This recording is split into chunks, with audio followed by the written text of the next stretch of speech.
اللہ تعالیٰ نے ان کو یعنی دنیا اور آخرت کے اندر سب سے بڑا رتبہ بیان فرمایا، عطا فرمایا، امام الانبیاء بیان فرمایا۔ امام الانبیاء ہیں، کائنات کے سردار، رحمت للعالمین، اور رات کو عبادت کتنی کرتے ہیں کہ حتی توارت قدماہ، آپ کے پاؤں وہ سوج گئے ہیں۔ اما عائشہ رضی اللہ تعالیٰ عنہ نے دیکھا نا کہ آپ کے پاؤں سوجے ہوئے ہیں، تو تعجب سے کہا اللہ کے رسول صلی اللہ علیہ وسلم، آپ کو تو وغفر لہ ما تقدم من ذنبہ وتأخر، کہ آپ کا گناہ ہے ہی کوئی نہیں، پھر آپ اتنی عبادت کیوں کر رہے ہیں؟ تو پتہ ہے رسول اللہ صلی اللہ علیہ وسلم نے کیا فرمایا کہ اللہ نے جو میرے اوپر اتنے احسان کیے ہیں، افلا اکون عبدا شکورا، کیا میں اللہ کا شکر گزار بندہ نہ بنوں کہ اگر مجھے اس نے اتنا مقام دیا ہے تو میں اتنی ہی اس کی عبادت کرنا چاہتا ہوں۔ لیکن ہم دنیا میں تو بڑے عقل مند ہیں، ویری انٹیلیجنٹ پرسن ہیں ہم ماشاءاللہ، لیکن دین کا معاملہ آتا ہے پھر ہمیں کوئی سمجھ نہیں آتی، پھر سارا ملبہ ہم مولویوں میں ڈال دیتے ہیں۔ بھائی کس مولوی نے کہا آپ کو کہ نماز نہ پڑھو؟ کس نے کہا قرآن کی تلاوت نہ کرو؟ کس نے کہا روزہ نہ رکھو؟ اللہ اکبر، یہ صرف بہانے ہیں۔ دیکھیں، عبادات جس کے لیے اللہ نے ہمیں پیدا کیا ہے، سب سے بڑی عبادات کے اندر نماز ہے۔ اور رسول اللہ صلی اللہ علیہ وسلم نے فرمایا ان اول ما یحاسب العبد یوم القیامہ الصلاۃ، قیامت والے دن سب سے پہلے حساب ہوگا نماز کا۔ اور ایک حدیث میں یہ ہے کہ اگر نماز صحیح نکل آئی تو اس کے بعد کے جتنے حساب کتاب ہیں وہ اللہ کے فضل و کرم سے صحیح ہو گئے اور یہ جنتوں کا وارث بن جائے گا۔ اور اگر نماز ہی ٹھیک نہ نکلی، ٹھیک نہ نکلنے کا مطلب کیا ہے؟ پڑھتا ہی نہیں، اہمیت کا احساس ہی نہیں، عبادت کا کوئی شعور ہی نہیں ہے، عبادت کی اہمیت کا اسے کوئی پتہ ہی نہیں ہے۔ یہ آیا بس دنیا میں جیسے جانور آئے ہیں، کھا پی کے گزارا کر کے بس چلا گیا۔ فرمایا ان اول ما یحاسب به العبد یوم القیامہ الصلاۃ، سب سے پہلے عبادات کے اندر نماز کا حساب ہوگا۔ ان کانت تامۃ فکتبت تامہ، اگر یہ نماز صحیح نکل آئی، پوری نکل آئی، نامہ اعمال میں لکھا جائے گا اس بندے کی نماز پوری ہے۔ وَإِن كَانَتْ نَاقِصَةً، اگر نماز تو پڑھتا تھا، غور سے سنیں، نماز پڑھا کرتا تھا لیکن اس نماز کے اندر اس سے کئی کوتاہیاں ہوئیں، ہم نماز شروع کرتے ہیں دماغ کہیں پہنچا ہوتا ہے، یہ کوتاہیاں ہیں، اس طرح کی کئی کوتاہیاں ہوئیں، تو اللہ تعالیٰ اعلان فرمائیں گے جب اس کے نامہ اعمال میں لکھا جائے گا کہ اے اللہ اس کی نماز ٹھیک نہیں ہے، پڑھا کرتا تھا، یہ نہیں ہے کہ پڑھتا ہی نہیں تھا، جو پڑھتا نہیں تھا نا بالکل وہ بغیر حساب کتاب کے جہنم میں جائے گا، یہ یاد رکھیں۔ جو پڑھا کرتا تھا اگر اس کی نماز پوری نہیں ہے تو اللہ کہیں گے نہیں، یہ میرا بندہ نماز پڑھتا تھا، ابھی یہ نہ لکھو، ایک اور کام کرو۔ فَإِن كَانَتْ نَاقِصَةً، اگر اس میں کوئی نقص ہے، غیر تمام ہے، تو اللہ کہیں گے انظروا لعبدی، او میرے بندے کو دیکھو، حَلَّ لَهُ مِن تَطَوُّعٍ، اس نے کوئی نفلی نماز پڑھی ہے، سنتے پڑھی تھی، نوافل پڑھے تھے، اگر اتنی عبادت کرتا رہا کہ جو فرائض اس پر فرض تھے ان سے ہٹ کر عبادت کرتا رہا، یہ سنتے پڑھتا رہا، نفل پڑھتا رہا، اس کا وہ نقص ان سنتوں اور نفلوں سے پورا کر کے جنت کے اندر داخل کرتا۔ اب کیا حال ہوگا جو پڑھتے ہی نہیں؟ اذان ہوتی ہے اور ماشاءاللہ میں یہاں کے بڑے عرصے سے آ رہا ہوں، درس بھی ہوتا ہے، آپ کے جو مسئولین ہیں اللہ ان کو جزائے خیر دے، ان کی طرف سے یہ ہے کہ کام بند کر کے نماز پہ آ جاؤ، لیکن کئی بھائی جائیں گے جناب سیدھا روم میں، اور جب نماز ختم ہو جائے گی واپس کام پہ آئیں گے۔ سبحان اللہ۔ تو اللہ نے فرمایا میں نے اپنی عبادت کے لیے تمہیں پیدا کیا ہے، اگر یہ مقصد تم نے ختم کر دیا تو حقیقت میں تم نے دنیا میں آنے کا مقصد ہی بھلا دیا ہے۔ یہ بالکل ایسے ہوگا کہ روم میں ورکر سویا ہوا ہے اس کو جا کے ساتھی بلا دے چلو بھائی کام کا ٹائم ہو گیا، وہ کہتا سونے دو آرام کرنے، تو اس کو سب پاگل کہیں گے، کیوں آیا تھا بھائی یہاں، کیوں ماں باپ چھوڑا ہے؟ تو یقین کریں میرے بھائیوں، اگر کوئی دنیا میں آ کر اللہ کی عبادت نہیں کرتا ہے، وہ بالکل اسی بندے کی طرح پاگل پن کا مظاہرہ کر رہا ہے جو دنیا میں آیا تو ہے لیکن اس نے اللہ کے اس اعلان پر غور نہیں کیا، افحسبتم انما خلقناکم عبثا وانکم الینا لا ترجعون، کیا تم نے یہ خیال کر رکھا ہے کہ میں نے تمہیں بیکار پیدا کیا ہے اور تم نے میرے پاس ایک دن نہیں آنا ہے؟ آنا ہی آنا ہے۔ اور آج جمعہ ہے نا، جمعہ کو سورہ کہف پڑھی جاتی ہے، اس میں کیا ہے؟ جو کچھ ہم دنیا میں کر رہے ہیں نیکی یا برائی، ما لہذا الکتاب لا یغادر صغیرۃ ولا کبیرۃ الا احصاها، ہائے کاش میں اس کتاب کو کہاں پھینکوں جس میں میری تمام چھوٹی چھوٹی برائیاں اور تمام چھوٹی چھوٹی نیکیاں بھی لکھ دی ہیں، ایک بھی نہیں چھوڑی ہے۔ کیا جواب ہوگا میرے بھائی اللہ کے سامنے؟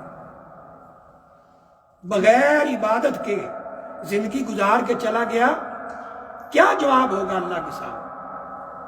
تو اللہ سے دعا ہی کی جا سکتی ہے کہ اللہ تعالیٰ ہمیں سمجھ عطا فرمائے اور جو مقصد ہم دنیا میں لے کر آئے اللہ تعالیٰ اس کو پورا کرنے کی توفیق عطا فرمائے، اللہ ہماری اصلاح فرمائے۔ اقول قولی ھذا واستغفر اللہ لی ولکم ولسائر المسلمین من کل ذنب فاستغفروہ انہ ھو الغفور الرحیم۔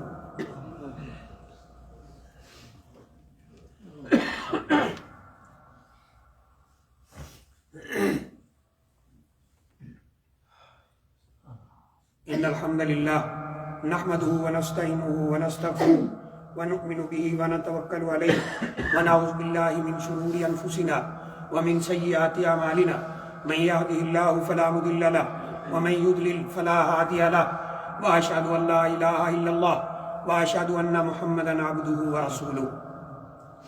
قابل احترام بھائیوں، دوستوں، بزرگوں، اللہ تعالیٰ نے ہمیں اپنی عبادت کے لیے بھیجا ہے، انسان ہو یا جن۔ میں نے پہلے خطبہ کے اندر ایک آیت کریمہ آپ کے سامنے پڑھی ہے کہ جو لوگ اس مقصد کو پورا کر کے جائیں گے ان کے لیے انعامات ہی انعامات، اور یقین کریں کہ ایک ایک چیز یعنی اس کو ہم بیان کرنے بیٹھے جنت کے بارے میں جو اللہ اور اللہ کے رسول صلی اللہ علیہ وسلم نے بیان کی ہیں تو کافی سارا وقت چاہیے۔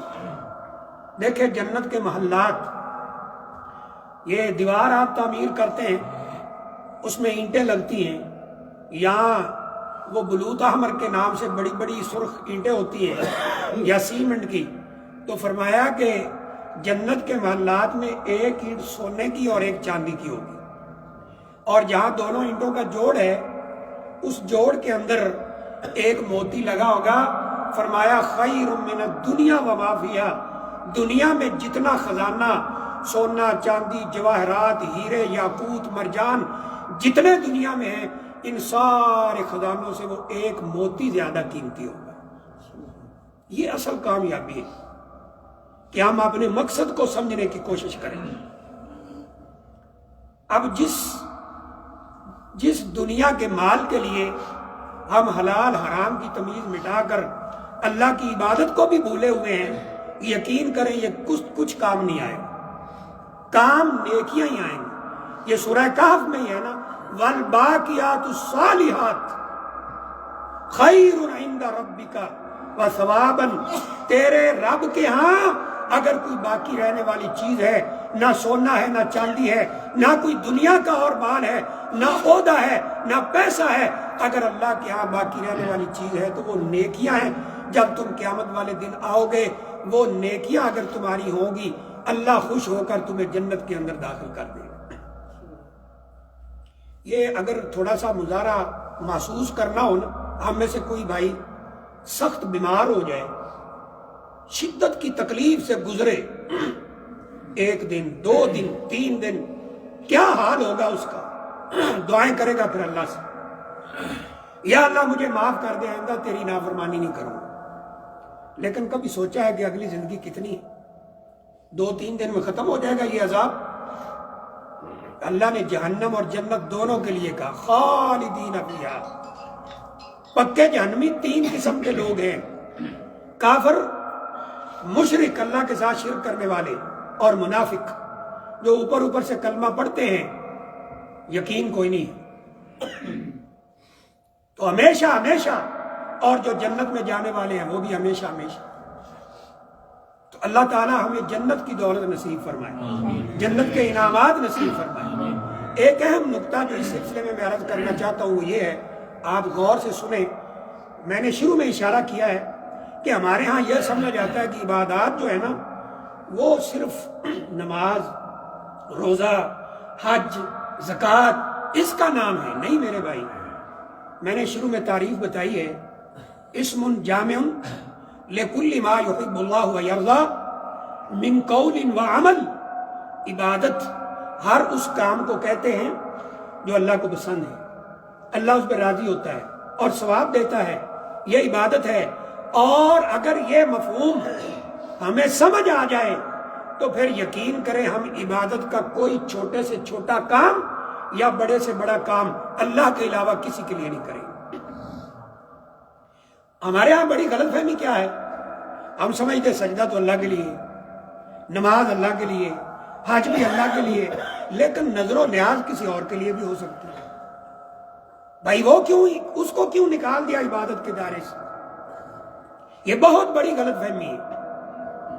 سجدہ تو اللہ کے لیے، نماز اللہ کے لیے، حج اللہ کے لیے، لیکن دعا کسی اور سے بھی ہو سکتی۔ نعوذ باللہ من ذالک۔ رسول اللہ صلی اللہ علیہ وسلم فرمایا الدعاء هو العبادہ، دعا اصل عبادت ہے۔